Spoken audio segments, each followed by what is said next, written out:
കേരളത്തിന്റെ തലസ്ഥാന കോർപ്പറേഷനിൽ ഭരണപക്ഷവും പ്രതിപക്ഷവും തമ്മിലുള്ള രാഷ്ട്രീയ പോരാട്ടം പുതിയൊരു ഘട്ടത്തിലേക്ക് കടന്നിരിക്കുകയാണ്. 5 വർഷത്തെ കാലാവധി തികച്ചും ഭരിക്കുമെന്നും അതിനപ്പുറം 2047 വരെ കോർപ്പറേഷനിൽ BJP ഭരണം തുടരുമെന്നുള്ള മേയർ VV രാജേഷിന്റെ പ്രഖ്യാപനം കേരള രാഷ്ട്രീയത്തിൽ വലിയ ചർച്ചകൾക്കാണ് വഴി തുറന്നിരിക്കുന്നത്. പ്രതിപക്ഷം അവിശ്വാസ പ്രമേയവുമായി വന്നാൽ അതിനെ നിയമപരമായും ജനാധിപത്യപരമായും നേരിടുമെന്ന ഔദ്യോഗിക നിലപാടിലാണ് ഭരണസമിതി ഇപ്പോൾ.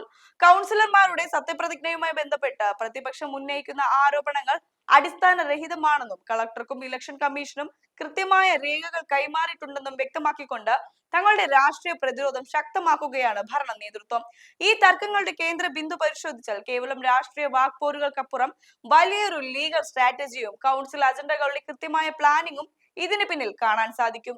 ഈ മാസം 29-ന് കൗൺസിൽ ചേരാനിരിക്കെ പ്രതിപക്ഷം ഉന്നയിക്കുന്ന ഭരണസ്തംഭനം എന്ന വാദത്തെ അവധി ദിവസങ്ങളിൽ പോലും നടക്കുന്ന കോർപ്പറേഷൻ പ്രവർത്തനങ്ങൾ ചൂണ്ടിക്കാട്ടിയാണ് ഭരണപക്ഷം പ്രതിരോധിക്കുന്നത്.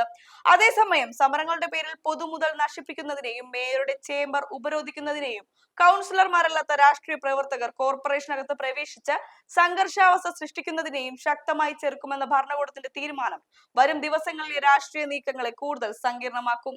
മുൻകാലങ്ങളിൽ പ്രതിപക്ഷത്തിരുന്നപ്പോൾ തങ്ങൾ നടത്തിയ സമരങ്ങളിൽ ഒന്നും പൊതുമുതൽ നശിപ്പിച്ചിട്ടില്ലെന്ന മുൻകാല ചരിത്രം ഓർമ്മിപ്പിച്ചുകൊണ്ട് ജനാധിപത്യപരമായ സമരമുറകളുടെ അതിർവരമ്പുകളെ കുറിച്ചുള്ള പുതിയൊരു ചർച്ചയ്ക്കും ഇവിടെ തുടക്കമിടുന്നു.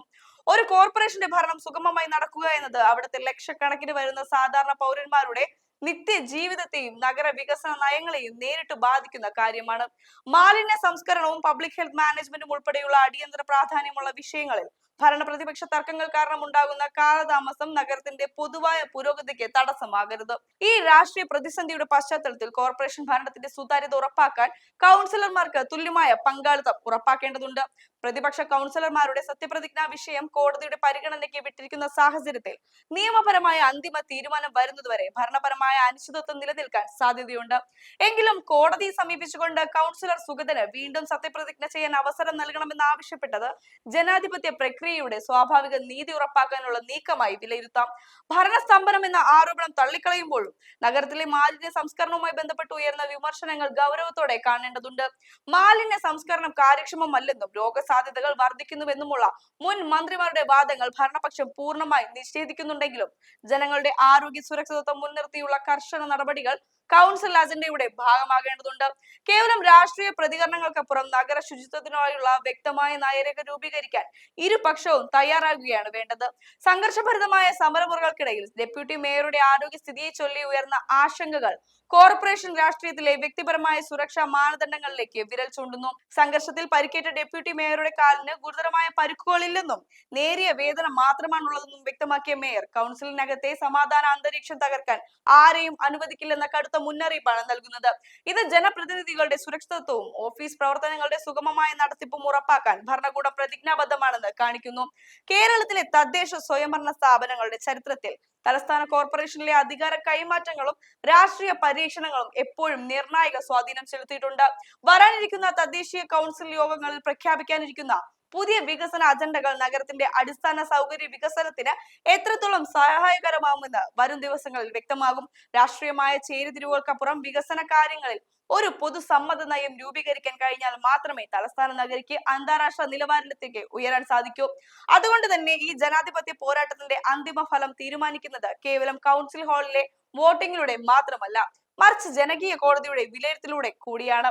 അധികാര സുസ്ഥിരതയെക്കുറിച്ചുള്ള മേയറുടെ പ്രസ്താവനകളും അതിനെതിരെയുള്ള പ്രതിപക്ഷത്തിന്റെ പ്രതിരോധങ്ങളും വരാനിരിക്കുന്ന തെരഞ്ഞെടുപ്പ് സമവാക്യങ്ങളെ എങ്ങനെ സ്വാധീനിക്കുമെന്നും നാം കാത്തിരുന്ന് കാണേണ്ടതുണ്ട്.